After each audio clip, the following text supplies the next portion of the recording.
A Valley woman blames the death of her father-in-law on delays and denials of care by the Phoenix VA hospital. Let's take a look at a headline about the crisis at the VA. It says, VA wait times mean some die before getting care. It's from the Army Times. There's also reporting about VA employees confirming they fiddled with records to meet VA goals for seeing patients. That story from another committee hearing a year ago, March 2013, based on a general accounting a study of the previous December. The point, the Phoenix News shouldn't be a surprise. We keep having hearings. We keep having shocking news like this. You mentioned the Patty Murray news from several years ago. Why is there such inertia? Why is it so difficult, it seems, to get anything done at the VA?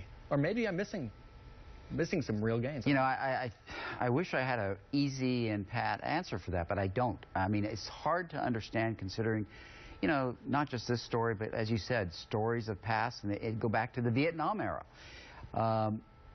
There has to be something done, and I'm going to make a prediction. It's going to get worse unless they do some major reform. We are seeing with the wind down of the Afghan and Iraqi situation and the DOD cuts of budgets, they're going to be leaving the military quicker, the wounded veterans, and they're going to be going to the VA. And I think that the problem is going to get worse. And that calls major reform. And I really do think that they need to look at the way that they're doing business and just reform it. All right, so let's talk about that. Dan, your group has a bill before Congress. They're trying to get it through Congress. We believe that before you can talk about any real reform of the VA, and we definitely need to explore some of the things that Rick is talking about. However, before we can even talk about those things, we need to have personnel reform at the VA, and that's why our group is supporting the VA Accountability Management Act. It's H.R. 4031 in the House, 2013 in the Senate. Basically, what this would do is give the Secretary of Veterans Affairs the ability to remove managers from VA positions who he or she feels are not performing to standards. And that cannot happen now. That cannot happen right now. The VA has not been able to tell the House VA committee who they fired over these failures across the country. That cannot happen. And this is the same power that Secretary of Defense and members of Congress have with their staff. So Rick, this is nothing revolutionary. You support that? Yes, I do. When I was back in Washington, I saw that. You know, you were at Veterans Affairs. I was at Veterans Affairs. I was the personal advisor to Secretary Nicholson at the time. And I will tell you that there was great frustration of the ability to be able to make major reforms and to actually even have new initiatives to be carried out in a way that demanded efficiencies and there was accountability in the system. And even in Congress, this is never a campaign issue. No. I know members of Congress do a lot of great constituent service for veterans. Right. But it's never a campaign issue. I know that. I think that's going to change. I don't think that this is going to go away.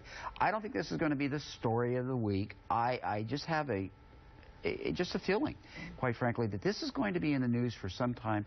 And I think that our senators, Senator McCain and Flake, I think that this is one that's going to especially touch Senator McCain. He's a veteran, and I think he's going to take it on.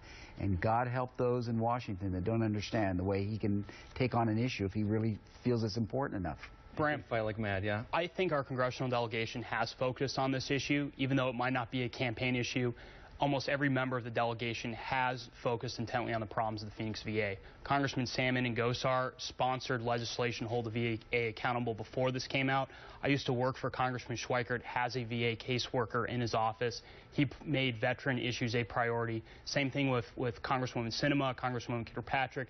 It's been a bipartisan thing. They've all cared for veterans that have come to their offices. And that's what I mentioned earlier. Yeah. They had huge lists of veterans cases, and they do very good constituent work. Right. But that's I know, and they move forward, you know, with trying to address the issues, but it's not getting done. I mean, let's be honest. We haven't had the major reform. Right. We haven't had it happen, and I just think that something different is occurring right now, and you will see changes. But I don't want it to just be a bill. No misunderstanding. Right. You do have to have accountability at the highest of levels. But that's not going to be the sole solution. I think that you have to look at it fundamentally. It's kind of like what happened in CPS. How many years did we go through of throwing more money at it?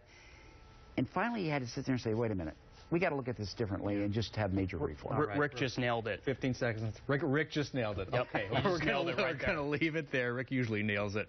Rick Romley, Dan Caldwell, thank you so much for joining us. Thank you. Thank you. Thank you both.